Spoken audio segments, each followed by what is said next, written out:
Hey everyone. Ever feel like something's missing? Like you're just going through the motions? Yeah, I think we've all been there. Well, today we're taking a deep dive into Ikigai, this Japanese concept all about finding your purpose. It's more than just a buzzword, though. Definitely. Ikigai is really about creating a life where you thrive, not just exist. So it's like a roadmap to a more fulfilling life. Exactly.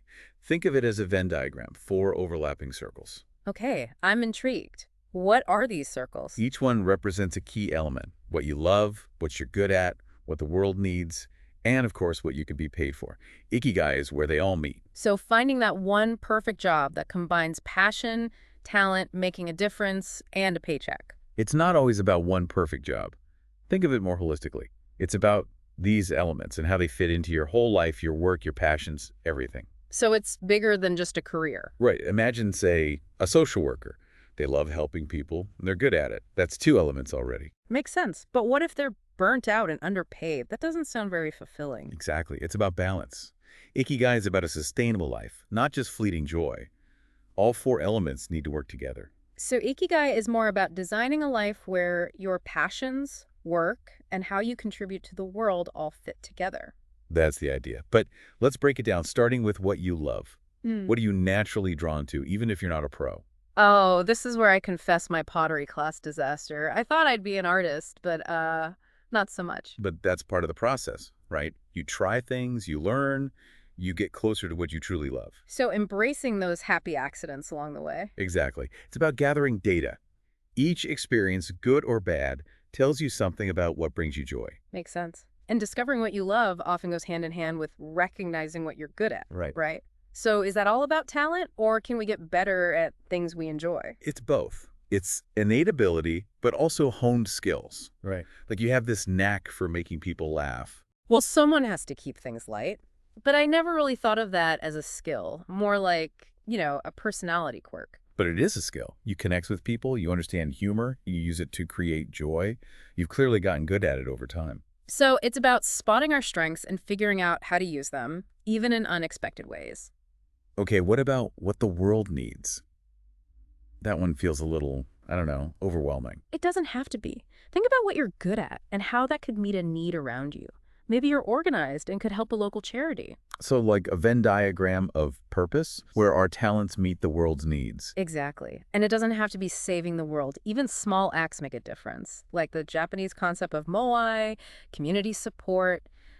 It's the idea that we all chip in, look out for each other. So it's about using our skills, our actions to make a positive impact, no matter how big or small. And that often brings a sense of purpose.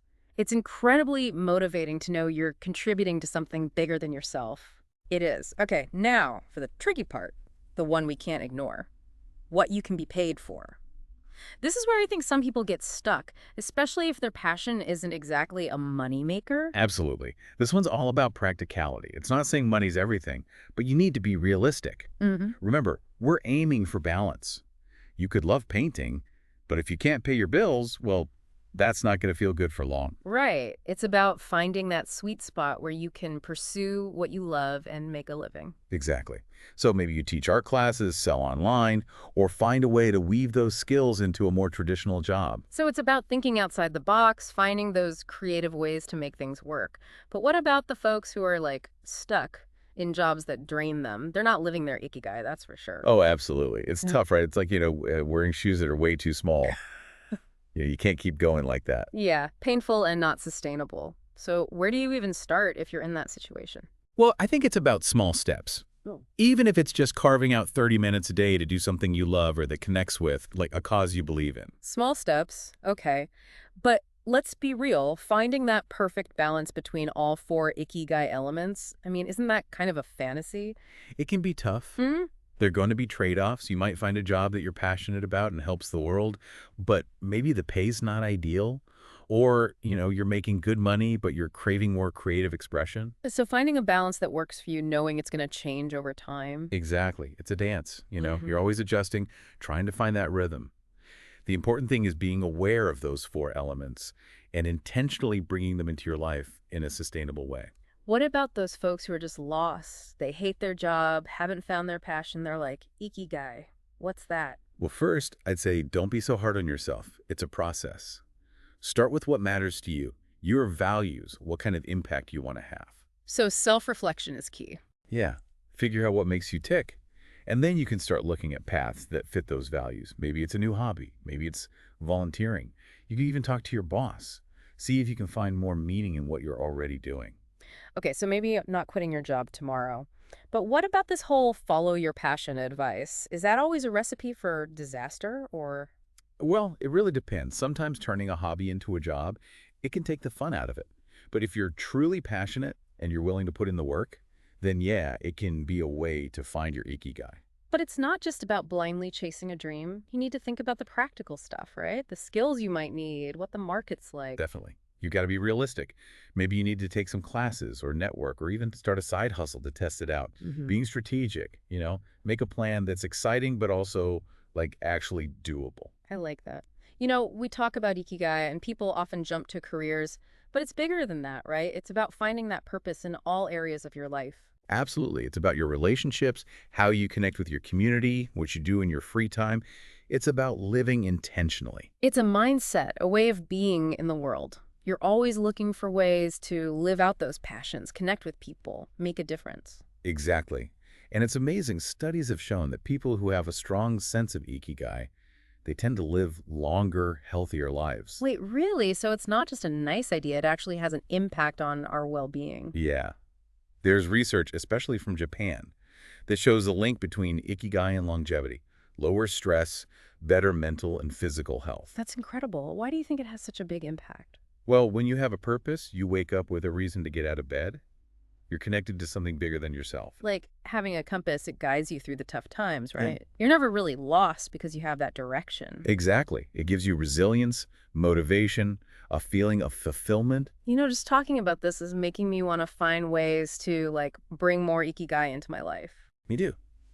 It reminds us that we all have the power to create a life that feels meaningful. So if someone's listening and thinking, okay, I'm ready to find my Ikigai, what's the one piece of advice you'd give them? Start by asking yourself those key Ikigai questions.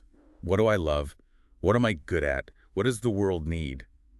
And what can I be paid for? And don't be afraid to try different things. See where those questions lead you. Yeah, it's a journey. There's no one right way to do it. And like you said, Ikigai can change. What felt right a few years ago might not be your Ikigai today. Right, it's not fixed. So you got to stay curious, check in with yourself, make adjustments along the way. It's about finding that balance for you right now. So not about this one true calling, but more creating a life that feels authentic and fulfilling. Exactly. And, don't be afraid to ask for help. Talk to people you trust, maybe a mentor or even a coach. You know what's interesting? Thinking about Ikigai, it reminds me of those people in Okinawa, Japan. They have some of the longest lifespans in the world. And a lot of people say it's because of their strong sense of Ikigai. It's amazing, right? They really are a great example. They've got this deep sense of purpose, community, they stay active, and they seem to really enjoy life. It's inspiring. So it's not just about being happy, it's about living a longer, healthier life. Pretty powerful stuff. As we wrap up our deep dive into Ikigai, what's the one thing you really want our listeners to remember? I'd say Ikigai isn't a luxury. It's something you can start building right now. It's about making choices every day that move you toward that feeling of purpose. So bringing those Ikigai principles into everything you do. Yeah. It's about finding that thing that makes you excited to start the day. Exactly. Who wouldn't want that? To feel like every day has a purpose, even if it's a small one. A life full of passion and joy. I mean, that's what Ikigai is all about. Couldn't have said it better myself. So as we wrap up, we hope you enjoyed this deep dive and that it's given you some inspiration for your own journey to finding your Ikigai. It's a personal journey, and it's okay to take your time, explore, and most importantly, have fun with it. And remember, you don't have to do it alone. Reach out to people, ask for advice, be open to new experiences. Absolutely. We're cheering you on. Until next time, keep exploring and learning and keep searching for what truly makes you happy. And don't forget, your Ikigai is out there. See you on our next deep dive.